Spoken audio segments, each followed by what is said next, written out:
অনেকভাবেই তো আমরা চুনা মাছের পাতুরি খেয়েছি। আজকে কলা পাতা দিয়ে চুনা মাছের পাতুরি বানালাম, রেসিপিটা তোমাদের সঙ্গে শেয়ার করলাম। এখানে আমি নিয়ে নিয়েছি চুনা মাছ। চুনা মাছটাকে ধুয়ে পরিষ্কার করে নিয়েছি। দেখি লাগবে পেঁয়াজ কুচি, টমেটো কুচি, আদা রসুন বাটা, আর কাঁচা লঙ্কা কুচি, আর স্বাদ মতো নুন, হলুদ গুঁড়ো, লঙ্কার গুঁড়ো, সর্ষে বাটা, কাঁচা সর্ষে তেল দিয়ে ভালো করে ম্যারিনেট করে রেখে দিব 10 মিনিটের মতো।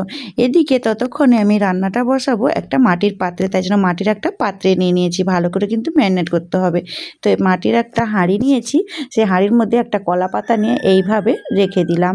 তারপরে কলা পাতার মধ্যে এইভাবে ওই মিশ্রণটাকে দিয়ে একটু জল আর একটু সর্ষের তেল উপর থেকে ছড়িয়ে ঢাকা দিয়ে কলা পাতা দিয়ে এবার গ্যাসের মধ্যে বসিয়ে দিব 10 মিনিট।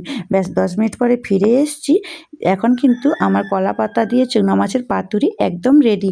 রেসিপিটা তোমাদের কেমন লাগলো অবশ্যই কিন্তু কমেন্টে জানিও। আর গরম ভাতে দুর্দান্ত।